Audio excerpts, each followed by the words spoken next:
오늘들은 에레미야애가 3장 19절에서부터 39절의 말씀을 가지고 희망의 빛이라는 제목을 통하여 하나님의 말씀을 증거하고자 합니다.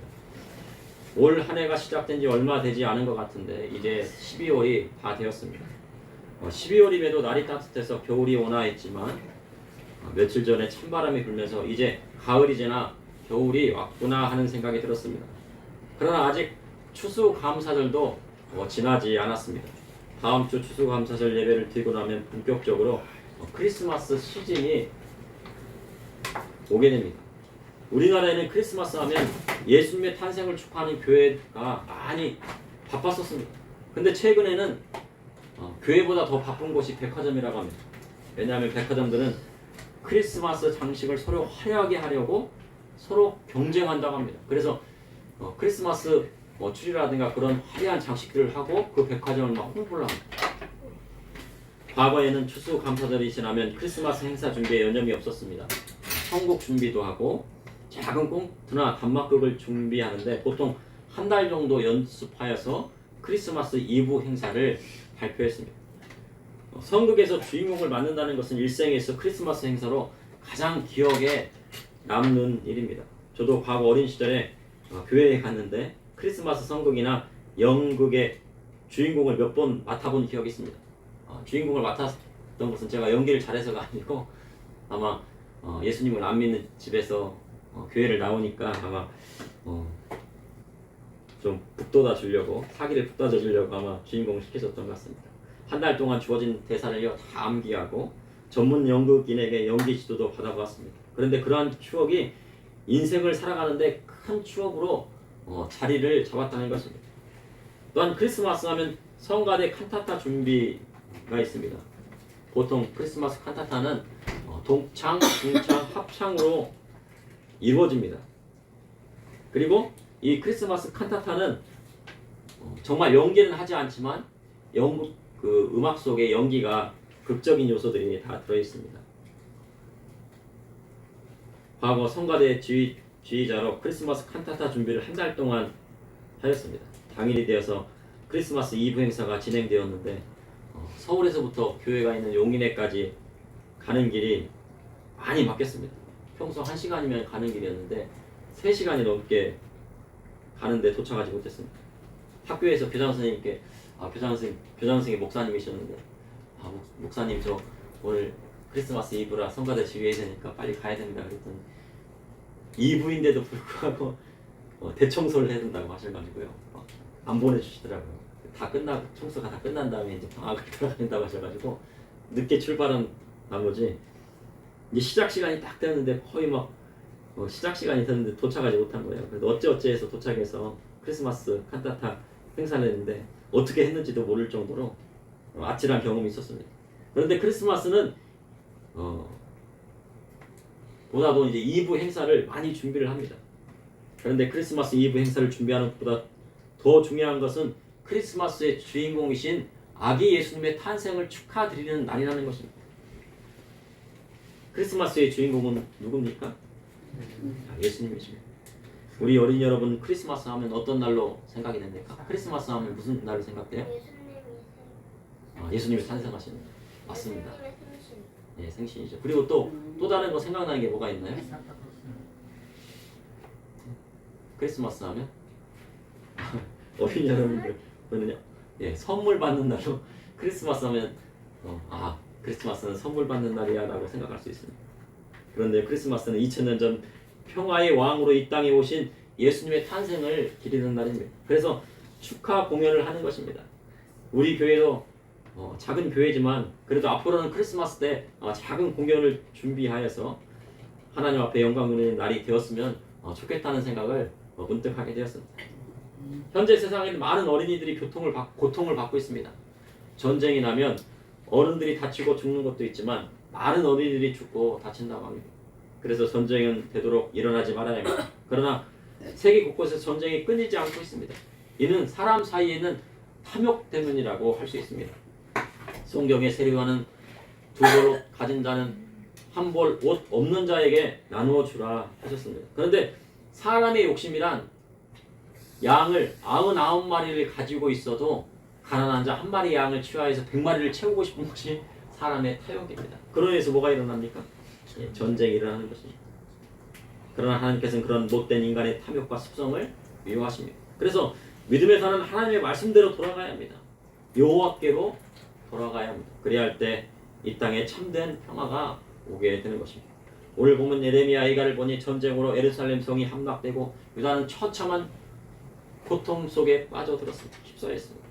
그런데 그런 엄청난 환난 가운데도 희망의 빛이 보이기 시작합니다. 그 희망의 빛은 여호와께로 돌아가는 일입니다. 세계 곳곳에 전쟁의 아픔과 고통이 일어나는 이때에 저와 우리 성도님들이 가시는 하나님의 말씀은 무엇인지 여러분과 함께 나누고자 합니다. 첫째, 희망의 빛은 여호와께 돌아갈 때 이루어집니다. 예루살렘 성은 바벨론 느부갓네살이 포위한 지 18개월 만에 함락되었습니다. 남유다의 마지막 시드기야는 그 백성들과 함께 포위된 예루살렘 성에서 수많은 고통을 겪었습니다. 하나님 앞에 제사 드리는 제사장은 먹을 것이 없어 기절했고 성 안에 있는 백성들은 곡식이 없어서 먹지 말아야 할 것을 잡아 먹었습니다. 그러니 그 고통은 이루말 수 없는 것입니다. BC 586년에 예루살렘 성벽이 무너지고 그 사이에 바벨론 군사들이 쳐들어가 모든 것을 불사들고 성전은 흑파되고 성전 안에 있는 성전 기물들이 다 바벨론 땅으로 옮겨지게 됩니다. 그래서 예루살렘 성은 어떻게 되었습니까? 여우나 들짐승이 사는 그런 곳이 되었습니다. 그러나 그러한 고통을 당하고 있음에도 주위에 있던 형제 에돔은 남유다의 멸망을 기뻐하고 모압과 암몬 그리고 그 주위에 있는 많은 이방 족속들이 기뻐합니다. 그런데 왜 이러한 일이 일어났을까요? 이는 하나님 백성이 이스라엘 졌으니 그분의 말씀을 따르지 않았기 때문입니다. 하나님 앞에 제사를 드렸지만 짐승의 피로 제사를 드렸지 그 안에 회개가 없었습니다. 진정한 회개가 없었습니다. 진정한 돌이킴이 없었습니다. 하나님 앞에 제사 드릴 때 무엇을 드렸습니까? 집에서 가장 애지중지하는 귀여운 어린 양을 데려다가요 그것을 잡고 각을 떠 하나님 앞에 드렸습니다. 어린 양이라 사랑하는 귀한 동물을 잡을 때요 그 동물의 눈을 보게 됩니다. 근데 그 눈을 보면서요 그 어린 양을 잡는 내가 어린 양을 막 예쁘고 막 기름지고 아주 막 반짝반짝하고 눈이 번쩍번쩍한 빛나는 그런 어린 양을 사랑하는 어린 양을 데려다가요 내가 직접 잡아야 돼요. 잡을 수 있겠습니까?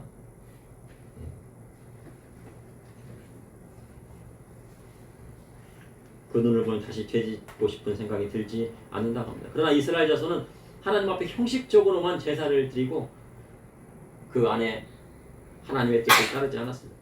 시편 60편 30절에 31절에 내 노래로 하나님의 이름을 찬송하며 감사함으로 하나님을 위대하시다 하리니 이것이 소 곧 뿔과 굽이 있는 황소를 드림보다 여호와를 더욱 기쁘시게 함이 될 것이다. 하나님 앞에 나아갈 때는요 황소를 드리는 것보다 뭐예요? 뭐를 드려야 돼요? 마음을 드려야 돼요. 마음을 드리려면 어떻게 돼요? 내 마음 받아주세요 하면 됩니까? 어떻게 찬양을 통해서요 찬양의 마음을 담아가지고 하나님 앞에 영광 돌리는 것입니다. 그것이 황소를 드리는 것보다 희생의 제물을 드리는 것보다 더 나은 것입니다. 하지만 시드기야 왕은요 하나님과의 약속을 지키지 않았습니다. 시드기야 왕은 예루살렘에 있는 모든 백성과 한 가지로 하나님 앞에 계약을 하였는데 그 계약은 각기 히브리 남녀 노비를 놓아주는 것이었습니다. 그리고 그 동족인 유다인을 종으로 삼지 않겠다는 약속이었습니다. 그러나 그 계약에 가담했던 고관과 모든 백성이 각기 노비를 자유롭게 하고 다시는 종으로 삼지 말라는 말씀에 순복하는 것 같았지만요 그렇게 따랐어요. 풀어주고 다시 얼마 되지 않았어요? 다시 잡아왔어요. 다시 잡아다가요 형제를 노비로 삼고 그러다가 그의 자녀들을 노비로 삼았습니다. 우리나라의 역사를 보면 조선시대에 노비가 그렇게 많았다고 합니다. 양반은요 전체 백성들의 10%밖에 안 됐다고 해요. 그리고 중인이나 상민이 뭐 한 20-30%. 그리고 대부분 다 뭡니까? 노비입니다. 노비는 그 자녀를 낳으면 뭐가 됩니까? 다시 노비가 돼요. 예. 죽을 때까지 노비예요. 그 자녀까지. 조선시대 양반들은 손 하나 까딱 안 하고 일하지 않고요 노비를 짐승처럼 부렸다고 합니다. 자기 동족이라도 노비 삼고 그의 자녀까지 노비로 만들면 어떻게 됩니까? 그보다 더 큰 대적이 와서 그를 포로로 잡아 고생의 떡을 먹게 하시는 것이 성경의 말씀입니다. 근데 그 말씀이 어디에 들어있어요? 에레미야 에가서에 들어있는 것입니다. 저희 어머니께서요 그런 말씀을 하시는 것을 보았습니다. 갑자기 그런 말씀하시다가 옛날 고생했던 시절을 이제 회상하시면서 갑작스럽게 집이 어려워져서 어머니께서 밖에 나가 직장을 다니며 가진 고생을 하셨습니다. 그러면서 그때 생각하신 것이 내가 왜 이런 고생을 했을까 생각했는데 우리 할아버님이 모순들을 너무 막 부려서 그러한 고통이 나에게 온 것이 아닌가라는 생각이 들었다라고 하신 거죠. 내 조상들이 노비를 막 노비가 아니 머슴들이 그때는 노비가 아니고 머슴들을 막 너무 막 부리고 머슴을 뽑을 때에는 뭐를 줍니까? 빗자루를 한 자루 줘요. 그래가지고 너 여기 마당 한번 쓸어봐 해가지고 빗자루를 막 쓱쓱쓱쓱 잘 쓸면은 야 너는 우리 머슴에서 되겠다. 그래서 딱 뽑고 마당 쓰는 거 뭐 대충 쓰면 어떻게 해요? 야 얘는 안 되겠다. 일 시켜도 일 못하겠다. 그런 거예요. 뭐 하는 겁니까? 머슴들을 막 부려먹어요. 그런데 온 우주 만물을 창조하신 하나님께서 사람을 지으시고 아담과 하와에게 자유의를 주셨습니다. 그래서 모든 사람은 하나님 앞에 평등한 것입니다. 그런데 세상의 진화론은 이러한 평등 사상을 뒤집어 놓았습니다. 과거 강대국들의 식민정책은요 진화론을 바탕으로 진행되었습니다. 그래서 사람을 사람으로 보지 않고 동물로 보고 노예로 삼아 고통을 주었습니다. 그러한 것이 어디에서 일어났어요? 기독교를 믿는 나라에서 일어나게 된 거예요. 그러나 그 중에서도 하나님 말씀을 바로 알고 따르는 사람들이 있었습니다. 그들이 130년 전 우리나라에 들어와 그리스도의 복음의 말씀을 올바로 전한 선교사님들입니다. 그로 인해 고통받고 있는 나라와 그 백성에게 무엇이 왔습니까? 희망의 빛을 보게 된 것입니다. 현재 임요한이라고 하는 연세대학교 교수가 정치인으로 나왔다고 합니다. 그래서 무슨 의사 선생님이 갑자기 뭐 정치인으로 나왔어. 무슨 혁신위원장인가 뭐 그런 걸 맡았다고 그러고요. 그래서 그분이 누군가 했더니요. 그의 외중조부는 선교사로 1895년에 조선 땅에 발을 내딛었다고 합니다. 그 선교사가 누구냐면요. 유진벨입니다. 유진벨이라고 들어보셨습니까? 여러분들 아펜젤러나 언더우드 선교사님들을 많이 알고 있지만 유진벨이라는 선교사님 많이 들어보지 못했을 것입니다. 유진벨은 남장로교회 선교사로 호남 지역 선교를 맡았다고 합니다. 그러니까 전라도 지역에 선교를 맡으신 분이 누구예요? 처음으로? 유진벨이에요. 그래서 선교사들이 다 모여가지고 언더우드 선교사, 아펜젤러 선교사, 유진벨 선교사를 모여서 우리가 어떤 지역을 맡을까? 우리 싸우지 말고 지역을 하나씩 맡아가지고 하자. 당신은 여기 경상도 지역을 맡고 나는 서울 지역을 맡고 당신은 전라도 지역을 맡고 했는데 이 유진벨이라는 선교사가 어디를 맡았어요? 호남 지역을 맡은 거예요. 그런데요 유진벨 선교사님의 아내는요 34세 때 죽고 말았습니다. 그리고 두 번째 부인도 드렸는데 불의의 사고로 또 죽고 말해요. 그리고 유진벨 또한 1925년에 불의의 사고로 또 죽게 되었습니다. 어떤 목사님이 그러시더라고요. 개척교회 가가지고요 막 자재를 나르다가 거기서 부상을 당해가지고 돌아가셨다고 얘기를 하더라고요. 그런데 그의 딸 샬론 벨이 한국으로 돌아와서요 전라도 지역에 뭐를 지었습니까? 학교를 짓고 교육 사업에 헌신했어요. 선교사들이 하는 일이 뭐예요? 학교 짓고 병원 짓고 교회 짓고 그리고 저기 대구에는 뭐를 만들어요? 사과 과수원을 만드는 거예요. 믿음의 사람들은 경제력을 가져야 돼요. 그래서 상업을 공부시키고 장사를 공부시키고 상과를 졸업시키고 그 다음에 과수원을 만들어서 자립할 수 있도록 만들어주는 거예요. 그렇게 헌신했지만 신사참배를 반대를 하여서요. 반대를 당하고 출국당하고 광복 후에 한국으로 다시 돌아왔다고 합니다. 그리고 분산 선교 활동을 하던 남편 윌리엄 린튼과 결혼하여 휴 린튼을 낳았는데 그는 그와 부인 전라도 섬지방에서 선교를 했어요. 그래서요 저기 신안이라든가 그런 섬들이 많잖아요. 앞바다에 보면 그 섬들이 대부분 기독교인이 그렇게 많대요. 교회가 많고요. 예수 믿는 사람 많아요. 왜 그렇습니까? 선교사님도 저기 가서 복음을 전해서 그래요. 그래서 전라도에 섬지역에 교회가 그렇게 많습니다. 그리고 전라도 순천에 자리를 잡고 교대 퇴치를 해서 평생을 헌신합니다.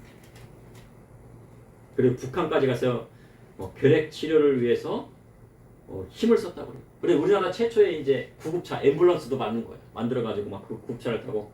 그러니 유진배 선교사님의 집안은요, 이뇨 안에 이르기까지 5대째 우리나라 선교를 위해서 헌신한 사람이에요.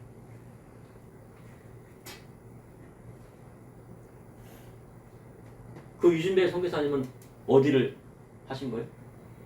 전라도 지역. 전라도 지역은요, 곡창지대이면서도 교회가 많아요. 그리고 믿음도 다른 지역보다도 더 축출한 것입니다.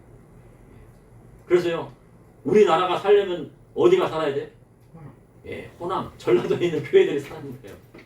예, 전라도에 있는 교회들이 하나님의 말씀대로 옛날에 있었던 그거 다시 그런 하나님의 은혜로 다시 변화받고요. 나가면 이 나라는 살게 되는 거예요. 이러한 그리스도의 사랑을 전파한 것이 이 시대의 무슨 메시지? 희망의 메시지인 것입니다. 둘째, 희망의 빛은 하나님의 인자와 긍휼을 바라는 것입니다.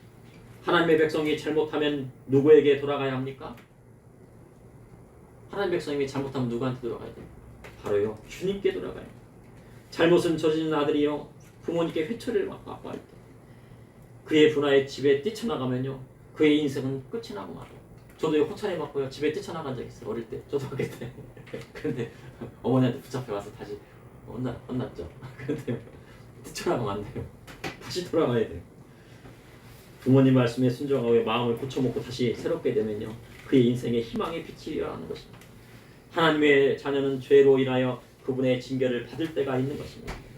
다윗은요, 아들 압살롬의 반란으로 울면서 도망쳐야 하는 신세가 되었어요. 요단으로 가다가 바울임에서 쉬고 있는데요, 시므이가 다윗에게 막 하찮은 저 시므이가 다윗에게 뭐를 던져 막 돌을 던지면서 저주를 합니다. 그러자 그의 부하가 당장 내가 가서 칼을 빼서 그 시므이를 죽이리까. 그러니까 다윗이 뭐라고 합니까? 가만히 누워라. 시므이의 조롱을 당하여도 가만히 하나님 앞에 죄를 고백하고요, 누구의 긍휼을 바라는 거예요? 하나님께서 긍휼하게 보실지 어떻게 합니까? 하나님께서 긍휼하게 보시고 인자하게 보시면 어떻게 합니까? 다시 살 수 있는 것을 알게 되었어요. 믿음의 성도는 죄로 인하여 매 맞을 때 하나님의 인자와 긍휼을 바라보고 여호와께로 돌아가야 합니다. 에레미야가 3장 19절에서 21절에 에레미야가 3장은 몇 절까지 됐다고 했어요? 66절까지 다 있다고 했죠. 그렇죠? 1장과 2장과 4장과 5장은 다 22절인데 3장만 66절이에요. 애가 슬픔의 노래인데요, 가장 슬픈 노래가 어디입니까? 에레미야 애가 3장이에요. 그래서 66절까지 얼마나 슬픈 66절까지 노래했습니까? 슬픈 노래를 1절만 불러도 슬픈데 22절까지 1장, 2장, 4장, 5장은 그렇게 불렀는데 3장 66절까지 불러요. 그런 슬픈 노래가 있지만 그 속에 뭐가 있더라 이거야? 희망의 빛들이. 믿음의 성도는요, 슬픈 노래를 불러도 그것 가운데 뭐가 있어야 돼요? 희망의 노래가 있어야 되는 것입니다. 예레미야가 3장 19절에서 21절에 내 고초 재난 곧 쑥과 담즙을 기억하소서. 내 마음이 그것을 기억하고 내가 낙심되오나 이것을 내가 내 마음에 담아 두었더니 그것이 오히려 나의 소망이 되었사오면. 에레미야는 그의 고초와 재난이 쑥과 담즙과 같다고 고백했습니다. 쑥이 얼마나 씁니까? 그리고 담즙이 얼마나 씁니까? 에레미야 선지자가 대언한 하나님 말씀대로 남유다가 바벨론에게 쉽게 항복하였다면요, 이러한 고통은 일어나지 않을 거예요. 너 혼 좀 놔야 되겠다 할 때요, 그냥 순수하게 그냥 포차를 맞고 나는 게 낫죠. 막 이리 뜨고 저리 뜨고 뭐 어떻게 합니까 부모님이? 맞아요. 그러니까 차라리 조용히 맞는 게 나아요. 그냥 아이고 그러면요, 야 얘가 반성하는구나. 5대 때릴 거 2대 때리는 막 이리 뜨고 저리 뜨고 막 반항하면 어떻게 됩니까? 세대 10대 맞을 거예요, 20대 맞아요. 남유다가 어떻게 했습니까?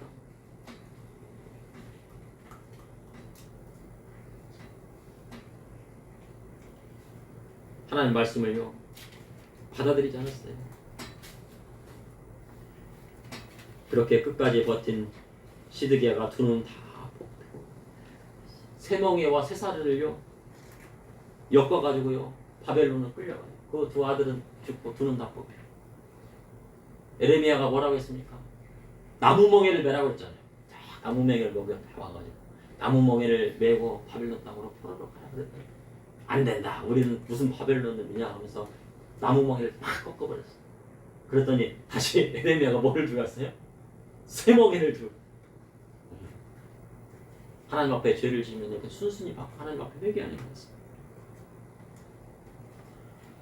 그러나 이러한 고난에도 소망이 있음을 에레미야는 고백합니다. 우리가 잘 알고 있는 성경 구절이에요. 에레미야 애가 3장 22절 23절의 말씀 다 같이 합독하시겠습니다. 여호와의 인자와 공일이 무궁하심으로 우리가 진멸되지 아니하느니이다. 이것들이 아침마다 새로우니 주의 성실함이 크시도소이다. 이것이 아침마다 새로우니 주의 성실함이 크시도소이다. 하나님께 징계를 받아도요 그 징계가 하나님 앞에 이것은 합당한 것입니다. 내가 조상들의 죄로 인해서 조상들의 우상숭배나 조상들의 잘못된 것으로 인하여 내가 고난받고 고통받아도 이것은 하나님의 은혜고 하나님의 성실하심입니다. 하나님을 달게 받겠습니다. 할 때 하나님의 긍휼하심이 일어나게 되는 것입니다. 포로로 끌려가더라도 그들을 진멸하지 않으셨기 때문에 그런 희망이 있습니다. 왜냐하면 70년 후에는 하나님께서 포로된 하나님 백성을 다시 예루살렘으로 돌아오게 하시리라 하셨기 때문입니다. 우리가 많이 이 성경 구절을 암기합니다. 에레미야 33장 3절에 너는 내게 부르짖으라 내가 내게 응답하겠고 내가 알지 못하는 크고 은밀한 일을 내게 보이리라. 에레미야에게 말씀하신 이 은밀한 일은 무엇입니까? 회복되는 거예요. 몇 년 만에 다시 돌아온다고요? 70년 만에 다시 돌아옵니다. 70년마다 다시 회복돼요. 유다 포로와 이스라엘 포로로 돌아오게 되어 다시 하나님의 성전을 새롭게 세울 것이라는 그 은밀한 비밀을 말씀하신 거예요. 에레미야 33장 10절에서 11절에 여호와께서 이와 같이 말씀하시니라 너희가 가리켜 말하기를 황폐하여 사람도 없고 짐승도 없다 하던 여기 곧 황폐하여 사람도 없고 주민도 없고 짐승도 없던 유다 성읍들과 예루살렘 거리에서 즐거워하는 소리, 기뻐하는 소리, 신랑의 소리, 신부의 소리 및 만군의 여호와께 감사하라. 여호와는 선하시니 그의 인자심이 영원하다 하는 소리와 여호와의 성전에 감사제를 드리는 자들의 소리가 다시 들리리니 이는 내가 이 땅의 포로를 돌려보내어 지난 날처럼 되게 할 것임이라. 여호와의 말씀이십니다. 희망의 말씀을 하고 있습니다. 눈물의 선지자, 고난의 선지자 에레미야의 그 예언의 말씀에 뭐가 들어있습니까? 희망의 메시지가 들어있습니다. 셋째, 희망의 빛이란 하나님 말씀대로 나아가는 남은 자에게 나타나는 것입니다. 교회 안에서도요. 신약성경을 보면 뭐가 있다고 해요? 교회 안에도 뭐가 있어요? 양과 용소가 있다고 해요. 하나님의 말씀에 순종하는 양 같은 성도가 있는가 하면 하나님 말씀을 보아도 들이받는 용소 같은 성도가 있다는 거예요. 그러면은 남은 자는 누굽니까? 양입니까? 용소입니까? 하나님 말씀대로 나아가는 양 같은 성도들이 있는 거예요. 포로로 끌려가면 하나님 말씀에 순종하고 포로를 끌려가서 그곳에서 주님께서 주신 그 말씀대로 살아가는 겁니다. 그래서 유대인들이 대단한 게 뭐냐면요. 2000년이 지나도 그들의 신앙을 버리지 않아요. 말씀을 버리지 않고 성경 말씀의 1.1획도에 그대로 유지해 나가요. 디아스포라로 전 세계로 흩어나가요. 에레미야가 3장 30절에 주께서 인생으로 고생하게 하시며 근심하게 하시면 본심이 아니십니다. 에레미야는 예루살렘 성이 함락된 후에 에레미야는 바벨론으로 끌려가지 않았습니다. 다니엘과 세 친구는요 바벨론으로 끌려갔습니다. 에레미야는 예루살렘 성이 함락된 후에요 애굽으로 도피하는 사람들에게 이끌려갔고요. 어디로 갑니까? 애굽으로 끌려가 그것을 죽었다고 합니다. 그런데 자세히는 몰라요. 그러한 에레미야는 하나님께서 인생에게 고난을 주시고 근심을 주시는 것은 본심이 아니심을 말씀하셨어요. 부모가 자녀를 징계할 때 본심이십니까? 진짜 얘를 막 그냥 화가 나가지고 막 그냥 화풀이용으로 막 사용합니까? 근데 가끔 뉴스에 보니까 그렇다고요. 이혼한 사람들은 그렇대요. 남편이 보기 싫을 때 어떻게 해요? 이 자식이 남편이라고 생각하고 막 거기다 화를 푸는 거예요. 그러면 됩니까? 안 됩니까? 안 되죠. 그런 사람은 진짜 부모는요 자녀를 징계할 때 본심이 아니에요. 아들이 다시 돌아오기를 바라는 마음에서 징계하는 것입니다. 하나님께서 남유다 백성이 다시 돌아오기를 바라기 때문에 그렇습니다. 그래서 바사왕 고레스 원년의 조서가 내려져서 하나님의 백성이 다시 예루살렘으로 돌아오게 됩니다. 사람 중에는 바벨론에 정착하여 오지 않겠다는 사람도 있고 그곳에서요 그곳 이방 사람들의 문화와 섞여갖고 그것이 좋다고 사는 사람도 있고 그 중에서는 하나님 말씀대로 신앙을 지키면서 남은 자들이 있었다는 거예요. 그들이 다시 어디로 돌아옵니까? 예루살렘으로 돌아오게 되는 거예요. BC 586년 예루살렘이 왕했는데 BC 536년에 귀환하기 시작해요. 몇 년이 지났습니까? 그러면 마이너스 50년이 지났죠. BC 586년인데 그리고 BC 536년에 다시 돌아와서 뭐를 짓습니까? 성전을 건축하기 시작해요. 그런데 주위에서 막 어떻게 해요? 방해하죠. 그리고 10년 동안 이 성전을요 짓지를 못해요. 다 완성시키는. 그러다가 그 이후에 성전을 짓기 시작한 지 20년 만에 성전을 완공합니다. 그러니 BC 586년에서 성전이 완공될 때까지 몇 년까지의 그 시간이? 70년의 기간이라는 거예요. 성전이 완전히 휘파되고 성전이 다시 지어지는 그 기간이 몇 년이에요? 70년. 신약시대에 예수 그리스도의 이 땅에 오셔서요 성전 대신 자신의 육체가 십자가에 달려 채찍에 맞고 찢겨지실 것을 말씀하셨어요. 그러나 예수님은 3일 만에 부활하셔서 부활의 첫 열매가 되셨습니다. 그리고 부활 승천하서 우리 마음 가운데 성령을 주셔서 믿음의 성도의 마음 가운데요 심령을 새롭게 하셨어요. 그러니 이제는 성전이 어디에 있는 거예요? 우리 마음에 있는 거예요. 우리 마음이 성전이 되려면 어떻게 됩니까? 성령 충만해서 마음을 새롭게 해야 돼요. 다른 거 새롭게 할 필요가 없어요. 뭐를 새롭게 하라고요? 마음을 새롭게 하라. 그러니 믿음의 성도는 다시는 죄의 종이 되지 말고 예수 그리스도의 종이 되어야 하나님 말씀대로 나가야 합니다. 현재요 이스라엘과 팔레스타인의 전쟁을 이해하려면 성경을 알아야 돼요. 그곳에 많은 사람들이 죽고 있습니다. 그러나 아직 이스라엘과 팔레스타인은 예수님 믿습니까? 안 믿습니까? 예수님의 사랑을 완전히 깨닫지 못했습니다. 구약과 신약의 하나님 말씀 전체를 알지 못합니다. 그러니 우리가 그들을 위하여 그리스도의 복음의 말씀을 증거할 때가 온 것입니다. 그들 불쌍하더라고요. 서로 싸우고 막 그냥 죽이고 가장 많이 죽는 게 누구예요? 여자와 아이들이 많이 죽어요. 아기들이 죽어요. 야, 근데 하마스는 어떻게 뭐를 방패로 해요? 사람들을 방패 삼아요. 아기들이라도 방패 삼아요. 그래서 뭐 병원 밑에 보면은 하마스 땅굴이 있고 뭐 학교 밑에도 땅굴이 있고 막 그렇다고 그래요. 그런데요 에스겔 38장에 보면요 곡과 마곡의 전쟁이 나옵니다. 이 전쟁은 요한계시록 9장의 말씀과 연결이 되어 있는데 근데 그 곡과 마곡의 전쟁에 참여하는 지역이 있습니다. 세 지역이 있거든요. 그 지역이 어떤 지역이냐면 러시아하고 이란하고 터키 지역이에요.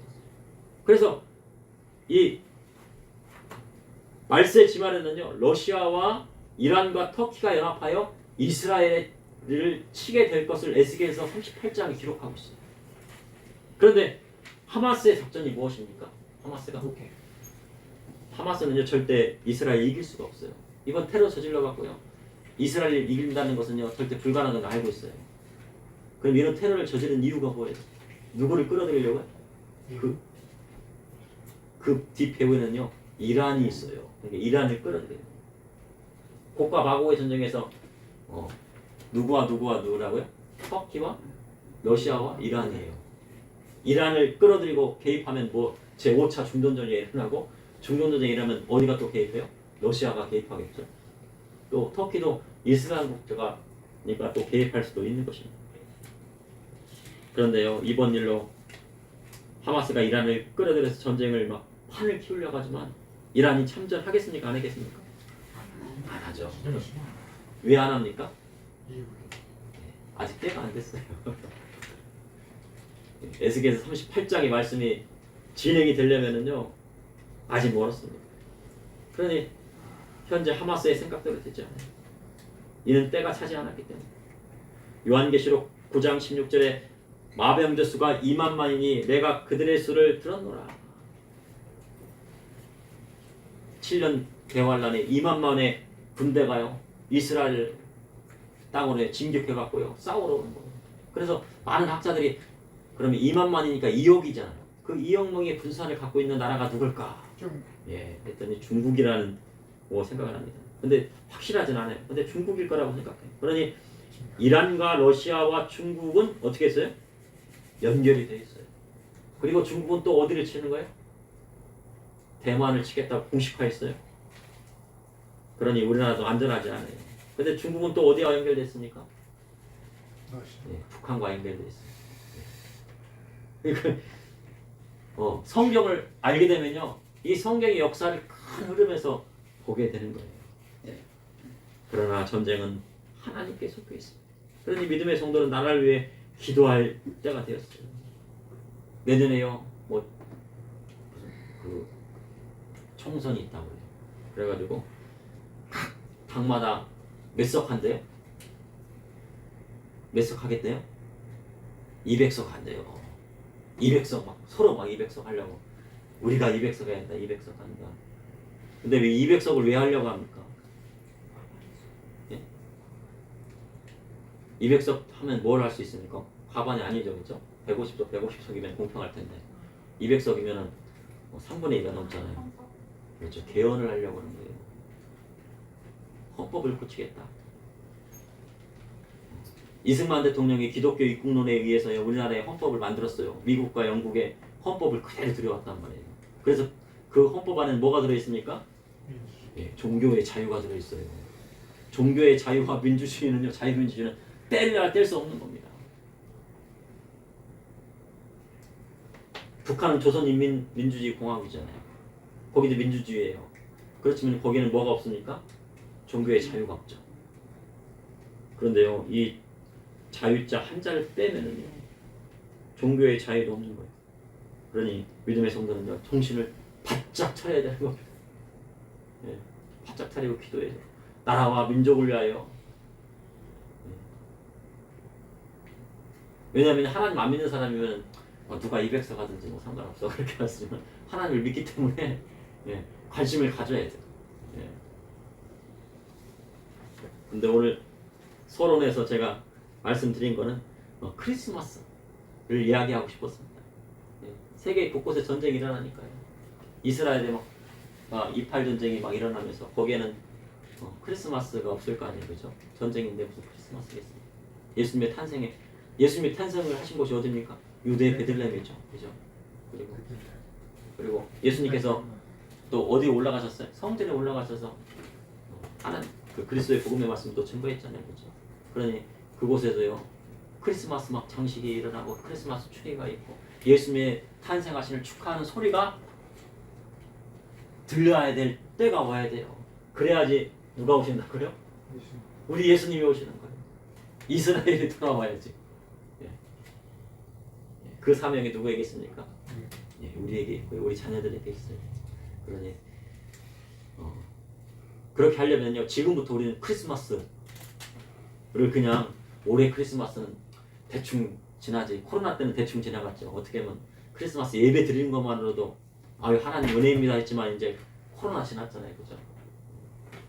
그러니까 이제 크리스마스 예배도 좀 준비도 하고 이번 추수감사절은 더 흑득있게 보내자. 성부 욕심 예배도 아까 전사님 말씀하셨는데 하나님 앞에 드릴 수 있는 곳이 되면 또 드릴 수 있으면 좋고 그렇습니다. 잠시 기도하시겠습니다. 사랑해 주님, 오늘도 감사합니다. 주님의 사랑과 은혜로 아버지 하나님, 이 나라를 사랑하여 주시고 하나님께서 이 나라에 종교의 자유가 있는 나라를 허락하여 주셔서 하나님을 믿는 자유를 허락하여 주시고 예수 그리스도의 복음의 말씀대로 살아갈 수 있도록 인도하여 주시니 감사합니다. 성경을 마음대로 읽고 하나님을 마음대로 찬양할 수 있도록 하여 주셨사오니 감사합니다. 아버지 하나님, 이러한 자유를 주셨사오니 우리가 그리스도의 복음의 말씀대로 나아가 복음을 전가할 수 있도록 인도하여 주시고 저와 우리 성도님들이 하나밖에 하여 주시고 그리하여서 이 땅 가운데 그리스도의 복음의 말씀이 편만할 수 있도록 인도하여 주옵소서. 예수님의 이름으로 기도합니다. 아멘.